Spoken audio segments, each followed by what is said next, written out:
Salut à toutes et à tous, c'est Ilyes. On se retrouve aujourd'hui pour une nouvelle vidéo accompagnée par Movsar Ibragimov. Pour une fois, on va pas vous parler de MMA, mais on va vous parler d'un combat crossover de boxe anglaise, mais entre un combattant de MMA, Francis Ngannou, ancien champion des poids lourds de l'UFC, qui fera face pour son premier combat professionnel de boxe, rendez-vous compte.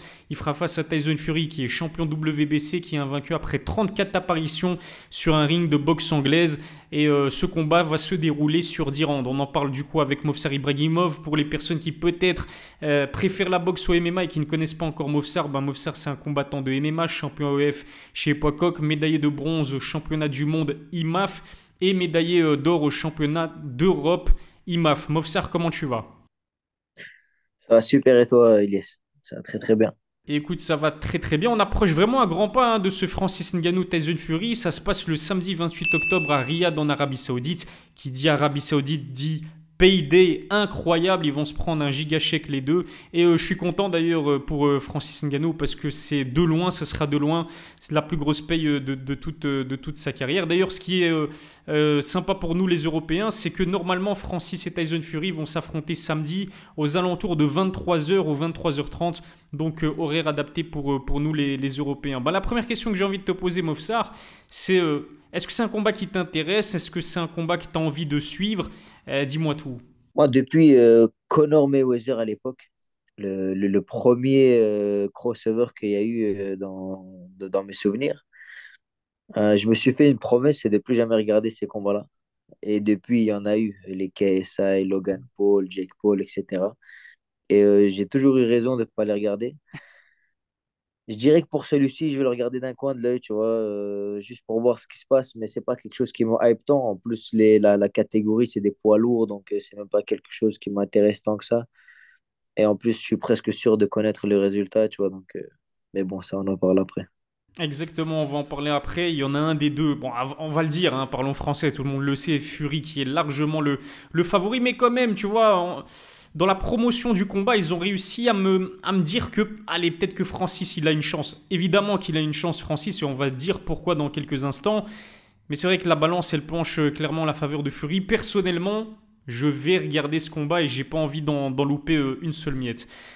T'en as parlé toi-même, hein, Movsar, mais l'autre combat crossover de la même magnitude que ce Francis Ngannou Tyson Fury qui a eu lieu il y a quelques temps, c'était Floyd Mayweather contre Conor McGregor. Alors c'est vrai que Floyd s'est imposé, il me semble que c'était par chaos technique dans le 10e round, mais Conor, il n'a pas été ridicule. Loin de là. D'ailleurs, Conor, il y a pas plus tard qu'il y a quelques heures, en fait, il s'en est pris à Canelo. Je ne sais pas si tu as vu ça sur Twitter. Et il a dit en fait que. Donc en fait, je crois que c'était un compte de boxe anglaise qui partageait la performance, la masterclass même de Floyd Mayweather contre Canelo Alvarez. Je ne sais pas si tu t'en souviens, pardon, mais Canelo, il a presque jamais été capable de toucher Floyd. Et Conor, il disait que lui, il a été capable de toucher Floyd à de plus nombreuses reprises que Canelo Alvarez. Enfin bref, je sais pas si tu me suis. Mais la question que j'ai envie de te poser, c'est est-ce que sur le plan sportif, ce Fury Ngannou, il est du même acabit, on va dire, que ce Conor McGregor, Floyd Mayweather dont on a eu droit il y a quelques années? Franchement, je pense que sur tous les niveaux, c'est un combat tu vois, il a ses trucs, mais sur tous les niveaux, il est en dessous du Conor Floyd. Et je vais te dire pourquoi, parce qu'en termes de hype, Floyd est le plus grand boxeur de tous les temps pour beaucoup de gens, en termes de performance. Conor, le plus grand combattant, le plus suivi de tous les temps. Donc, en termes de hype, tu es au-dessus. Euh, le niveau, il a une super anglaise, des KO de fou. Conor. De l'autre côté, Floyd, qui était retraité. Mhm. Du coup, ça fait que ça a équilibré un peu. Tu comprends? Conor dans le prime, Mhm. Floyd retraité, ça équilibre un peu les niveaux. Et même tu vois, du coup, médiatiquement, techniquement parlant, moi, je me disais, il y a peut-être un monde où Conor il va taper Floyd. Alors que dans ce combat-là, t'as Tyson à son prime, Mhm. euh, t'as Ngannou qui est nul en anglaise. Tu vois, on a tous vu ces vidéos. Il faut dire la vérité. T'as vu les vidéos quand il tape avec Mike Tyson au Pau? Mhm. T'as envie de rigoler, tu vois. Mais donc, je trouve que c'était beaucoup plus équilibré avec Conor. Mais tu vois, je comprends ceux qui veulent regarder ce combat-là. je les comprends, tu vois, en tant que... c'est un bon divertissement, en vrai. Mais ça reste quand même en dessous sur tous les points, selon moi, d'un Floyd Mayweather. T'as raison hein, dans ce que tu dis. C'est vrai que Floyd Connor, le grand favori c'était Floyd, mais je pense que c'était plus équilibré que ce Tyson Fury Francis Ngannou parce que, comme tu l'as dit, Floyd il était retraité, il disait qu'il préparait pas ce combat, même si je pense que c'était juste tentative de déstabilisation psychologique. Et Connor il roulait sur tout le monde à leur, bah, au moment où le combat s'est déroulé en boxe anglaise, Connor c'était la superstar à l'UFC. Il mettait des KO incroyables. Il a une boxe incroyable aussi.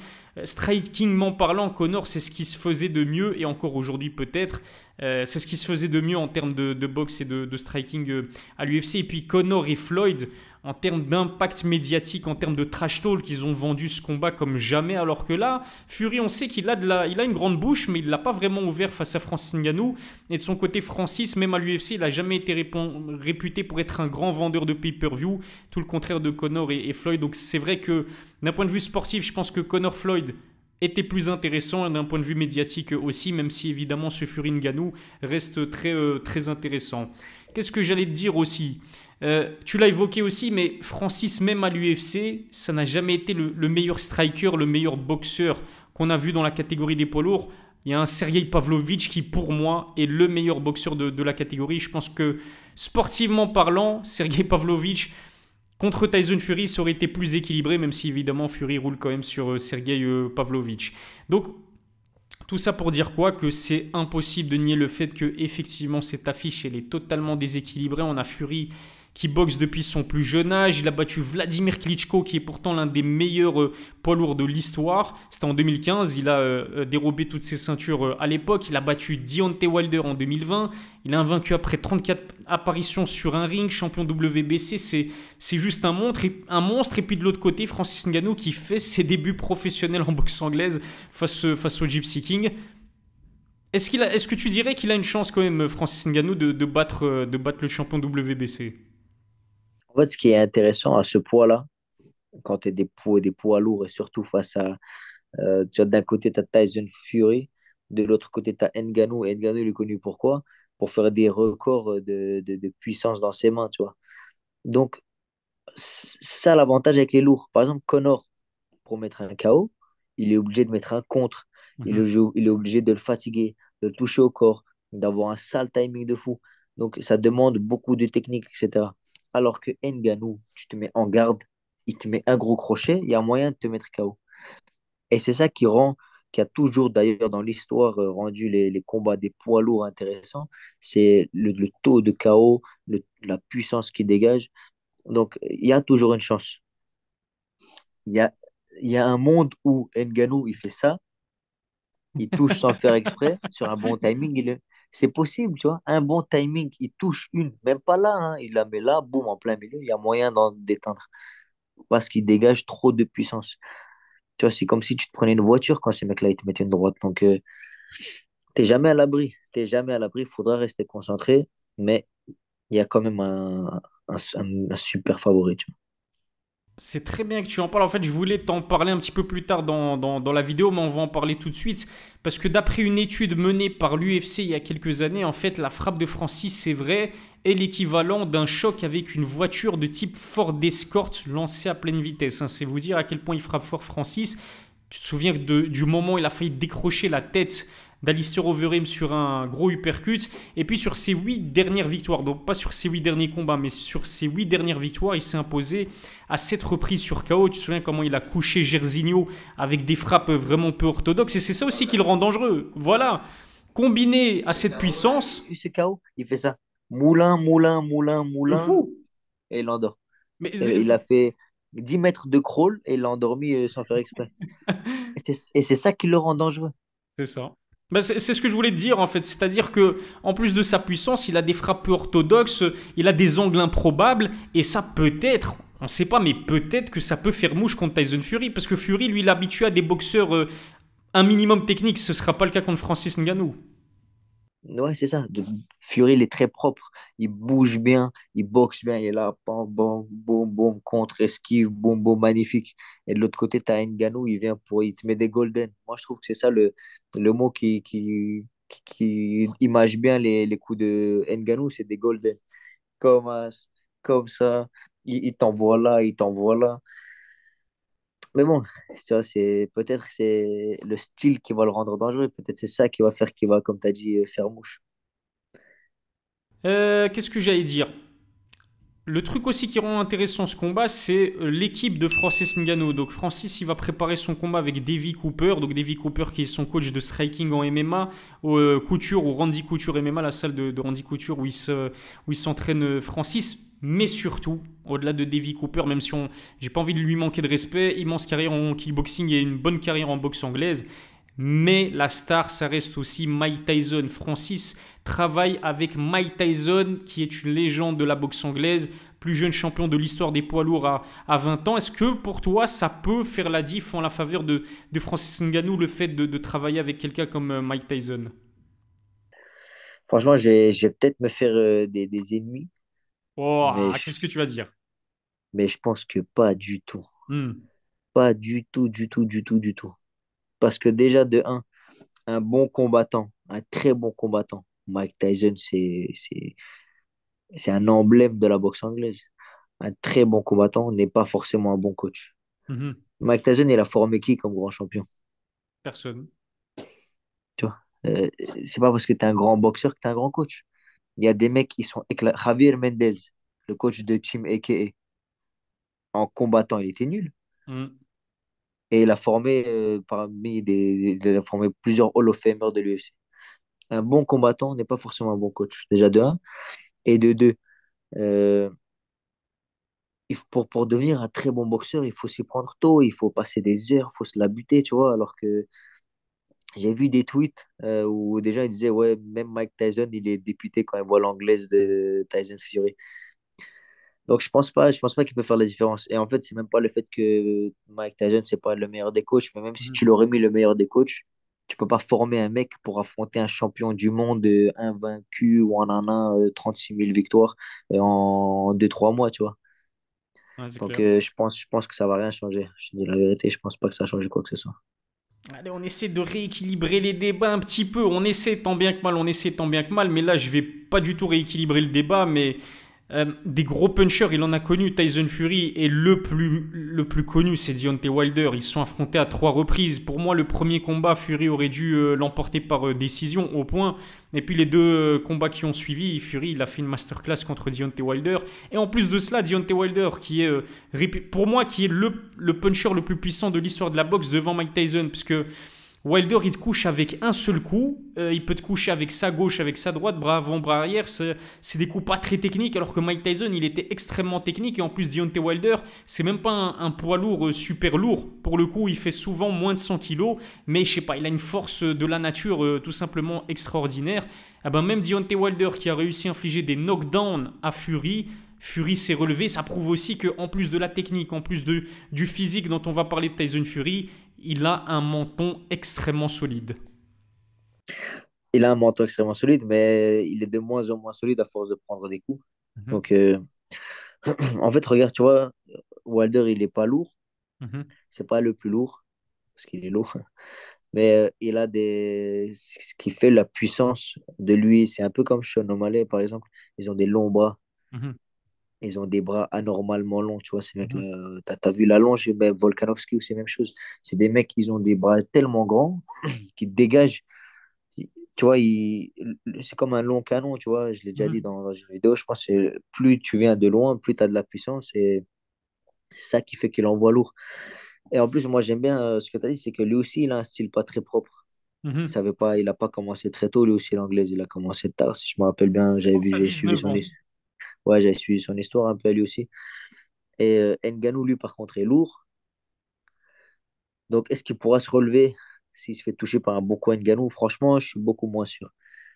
Parce qu'en plus, tu vois, comme je te dis, chaque fois, comme il y a plein d'exemples de mecs comme ça qui ont le menton solide, etc. Et au fil de leur carrière, c'est de moins en moins. C'est normal, tu perds en résistance, comme Max Holloway il disait save the chickens, tu vois, fais attention, tu vois. Donc, faut voir. Je sais pas si il est déter. Gypsy King, tu connais les gitans là, ils sont déterminés, mais est-ce qu'il pourra se relever? On verra. Ah, j'aime bien ce que tu fais. Tu vois, là, les fans de Francis Ngannou, à mon avis, ils vont se dire, ok, Movsar, on l'aime bien là. Tu vois, il commence à nous redonner un petit peu confiance aux prédateurs, aux natifs de Batier, le représentant du Cameroun. On va parler du physique parce que tu parlais d'allonge. Je t'avoue que l'ordre de mes questions est totalement chamboulé, mais de show must go on, on va y aller à l'improvisation. Movsar, Francis Ngannou, il est gigantesque. Il suffit juste de voir son physique, c'est un monstre, c'est un titan. 1m93, 211 cm d'allonge, généralement 120 kg à la pesée, parce que à l'UFC, chez les poids lourds, il y a quand même une limite de poids, c'est 120 kg, ce qui n'est pas le cas en boxe anglaise. Mais même à ce niveau-là, Fury le surpasse. Donc Fury, il dépasse les 2 mètres, il dépasse les 120 kg, il a une allonge de 216 cm. Il est au-dessus à tous les niveaux en fait. Je sais pas si tu as vu la vidéo où ils sont face-to-face et Ouais. Tyson Fury, il a dit Little Man. Il a dit, T'as vu? imagine, Ngannou, Ouais. c'est une montagne, et t'as un type, il lui dit petit gaillard, un petit bonhomme. Ah, tu vois, c'est compliqué, hein. Mais Mhm. bon, après, je dirais quand même que pour équilibrer un peu, euh, Tyson Fury, il a le format au méchant dans Sonic, tu vois. Il ressemble un peu à une aubergine, tu vois. Donc, Ngannou, il est stock quand même. Donc, tu vois, fais pas trop l'ancien parce que son bidou, frérot, j'aimerais pas l'avoir quand même. Mais Ouais. bon, il a le cardio, il a la puissance. Donc, bon, au final, qu'est-ce qu'il s'en fout, tu vois. Mais c'est ça aussi qui est incroyable avec Tyson Fury, c'est qu'en fait, tu le regardes, il a pas le format d'un boxeur de ce niveau-là, il a pas le format d'un athlète. Pourtant, il a un cardio de fou, il peut boxer sur 12 rounds, il est intelligent, il est technique, il est mobile, il se déplace comme un poids moyen sur un ring, il a des bons head movements, il a un bon coup d'œil. En fait, il a absolument tout. Il a absolument tout. Alors, c'est vrai qu'en termes de puissance, Francis est devant, quoique, je sais pas si tu suis la boxe, donc tu le sais, mais Fury, pendant longtemps, il a été réputé pour avoir un style ennuyant. Il allait souvent à la décision. Et puis, depuis quelques années maintenant, il travaille avec Sugar Hill. Sugar Hill, qui est le coach de cette salle de Détroit qui prône une boxe avec un style beaucoup plus agressif. Et il reste quand même sur 4 victoires consécutives sur KO Fury. Donc, même à ce niveau-là, Francis, il est pas à l'abri. C'est un truc de fou. C'est vraiment un problème, Tyson Fury. Bien sûr, à ce poids-là, déjà, rien qu'en termes de poids, t'es jamais à l'abri. Et en fait, ce qui fait que Tyson Fury, il a beaucoup un style, tu vois, où il a de la vitesse, mais il va pas au bout des coups, il engage pas totalement les hanches, il engage pas totalement les épaules, ce qui lui permet d'avoir de la vitesse. Tu vois, si je suis comme ça, je peux aller vite. Alors que si je fais boum, boum, je change les épaules, je mets de la puissance, je mets de la hanche, t'es moins rapide, tu t'exposes un peu plus, mais tu as plus de puissance et tu peux mettre KO. Donc, c'est toute une histoire de style en fait. Mhm. Floyd, c'est la même chose. Tu vois, défense, boum, boum. Floyd, c'est la défense ultime. Ouais. Mais l'attaque, tu vois, euh, et lui, c'est la même chose. Tu regardes son style, c'est pas des gens qui engagent tellement leurs hanches, leurs épaules. Pas parce qu'ils savent pas le faire, parce qu'ils veulent pas le faire peut-être, tu comprends? C'est Mhm. juste différents styles. C'est comme en MMA, tu en as des lutteurs, tu en as des strikers. Chacun son style. Et au final, on retient toujours celui qui gagne, tu vois, décision, pas décision. Mais bon, comme tu as dit là, il veut. Je pense pas qu'il va vouloir faire 12 ans. Ah bah, par contre, ce sera sur 10 rounds. Mais attends, mais ça m'a choqué pour le coup, Mofsar. C'est que Francis, en conférence de presse, en fait, j'ai pas compris ce qui s'était passé en conférence de presse. Moi, je m'attendais à ce qu'il y ait des punchlines, que Francis dise qu'il allait décrocher la tête, arracher la tête à Fury, que Fury répond. C'est que Fury, il est taquin. On l'a vu contre Deontay Wilder. Il se lève, c'est un taré, hein, Fury. Je sais pas si j'ai regardé sa série Netflix. Tu comprends énormément de choses sur la mentalité de Fury. En fait, il est schizophrène presque. En tout cas, il est très lunatique. Bref, c'était pour la petite parenthèse. Regardez cette série Netflix, vous allez comprendre beaucoup de choses sur le mental de Fury qui en plus est passé par une dépression il y a quelques années. Il était accro à la cocaïne, à l'alcool, il a pris énormément de poids. Le fait de devenir 2 fois champion du monde de boxe, quand même, ça force le respect. Je me suis un petit peu éparpillé, je sais même plus ce que je disais. Qu'est-ce que je disais, Mofsar? Enfin, même moi, tu m'as éparpillé. Je jure que je... La conférence de presse. Ah oui, voilà, c'est ça. La conférence de presse. En fait, Francis, il a dit que il pourrait viser la décision. C'est un truc de fou. Moi, quand j'ai entendu Francis vouloir viser la décision sur 10 rounds contre Tyson Fury, je me suis dit, Francis, s'il te plaît. Pour moi, la seule solution pour Francis de remporter ce combat, c'est de connecter Fury avec un angle improbable, avec ses frappes peu orthodoxes dont on parlait tout à l'heure, et de s'imposer par KO. Si ça va la décision, pour moi c'est Fury vainqueur. D'ailleurs Fury pour moi aussi a des chances de l'emporter sur un finish, mais Francis je le vois absolument pas l'emporter à la décision. Je sais pas si tu es d'accord avec moi. Bah si, bien sûr, mais tu vois, en tant que combattant, si lui il vient et qu'il te dit, ouais, si je le mets pas KO en 3 rounds, je suis dans la merde, Ouais, c'est vrai. tu vois. En fait, c'était obligé en tant que combattant, et moi, c'est ce que, tu vois, quand je coach des gars qui vont combattre chez nous, tu vois, les mecs qui font leur début amateur et tout. Souvent, enfin, souvent, je suis tout le temps là, tu vois, et je leur dis, tu te prépares. C'est des 3x3, tu vois. Je dis, tu te prépares 3x3, tu gagnes les rounds, tu gagnes tout, domination, de A à Z. Je dis pas, elle va le finir. Je dis pas, faut le soumettre, faut le mettre KO, non. Mhm. Si la situation se présente, tu le mets KO, c'est bien. Mais on arrive pour dominer. Tu te prépares à la pire des situations, tu te prépares à aller au bout et tu es prêt à aller au bout. Si on le finit, tant mieux. Mais tu vois, c'est ça aussi le mindset avec lequel il doit arriver, c'est que lui, dans sa tête, il doit être prêt à aller partout et gagner partout. S'il vient et qu'il te dit, ouais, je vais le mettre KO au premier round, imagine on arrive au deuxième round, toi et moi, on le Ouais. regarde, on dit, ok, c'est bon, bonne chance, Ngannou.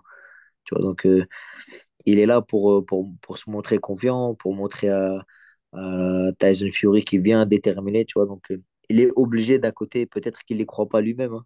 Il y a moyen, tu vois. Mais bon, moi, je t'avoue que moi, j'y crois pas. Tu vas me faire 10 rounds, tu vas me faire 10 rounds, arrête de mentir. Ouais. Ouais. Comment ça 10 rounds? Enfin, Ah, bref. c'est clair pour moi aussi, hein, si ça va à la décision. Après, on ne sait jamais. C'est vrai que Francis, il a souvent l'habitude de nous surprendre et ouais, de créer la sensation, comme le fait de quitter l'UFC, comme le fait de signer un contrat très lucratif au PFL. Moi, j'y croyais pas. Et j'y croyais pas non plus à un combat entre Tyson Fury et Francis Ngannou. Donc, en fait, quoi qu'il arrive, le samedi 28 octobre, en vérité, respect à Francis. Moi, je suis à fond derrière lui, hein, je le dirai dans les pronostics. Bon, c'est trop tard, j'ai cramé le truc. Mais je suis à fond derrière Francis Ngannou parce que Tyson Fury me casse la tête, Mofsar. Il est tellement lunatique, tu vois. Un jour il pense blanc, le lendemain il dit noir. Wesh, Tyson, s'il te plaît, respecte un peu les fans. Enfin bref, je m'égare encore un petit peu.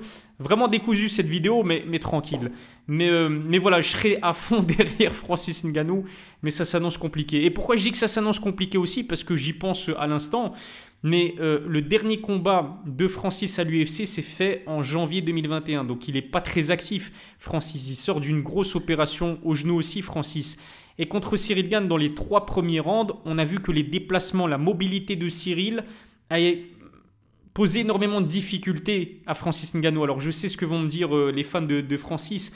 Le Camerounais à l'époque, c'est vrai, il était blessé au genou, mais je suis pas sûr que même s'il était à 100% physiquement, il aurait su s'adapter au déplacement de Cyril Gane. Pourquoi est-ce que je te dis ça? Parce que, encore une fois, Fury, en plus d'être plus grand que Cyril Gane, en plus d'être plus lourd que Cyril Gane, ben, il se déplace aussi bien que lui sur un ring, là en l'occurrence, et donc ses mouvements vont être très difficiles du côté de Francis. En fait, l'essentiel, ça va être de toucher Tyson Fury, le toucher nettement, mais ça va être dur face à un gars qui se déplace aussi bien.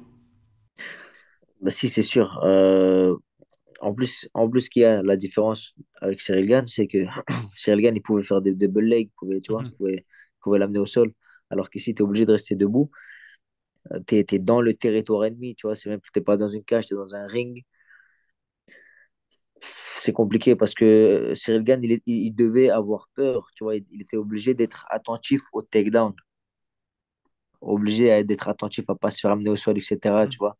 Mais d'un autre côté, Ngannou devait se méfier des jambes de Cyril Gane. Mhm. Donc, je dirais que ça rééquilibre un peu, tu vois. Il n'y a pas les jambes, mais bon, tu es dans un ring. Mhm. Et en plus, tu es face à quelqu'un qui bouge bien.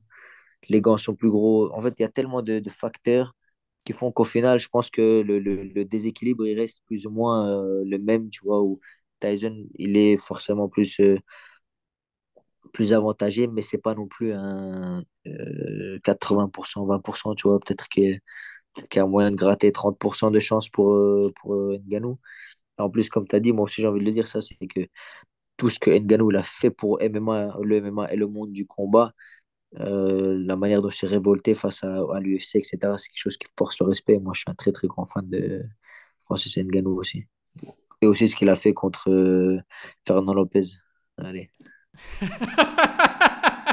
Donc, comme ça, je me fais bien détester, ouais. Excellent, je kiffe. Ouais, non, mais le parcours de Francis, en plus, quand il était au Cameroun, il travaillait dans des mines de sable en étant mineur. Il a été migrant, il est arrivé clandestinement en France. Il a été SDF en France. Il rêvait depuis toujours de boxer. Et là, il boxe contre le meilleur poids lourd de ces 10 dernières années. Il a déjà gagné, c'est juste incroyable et bien sûr qu'on sera à fond derrière Francis Ngannou. Il me reste une dernière question à te poser, c'est même pas vraiment une question, quoique, avant qu'on passe au pronostic, mais je sais pas si tu as entendu parler de ça, Movsar, mais Fury, donc on l'attendait contre Alexander Usyk début d'année pour l'unification des titres chez les poids lourds de la boxe.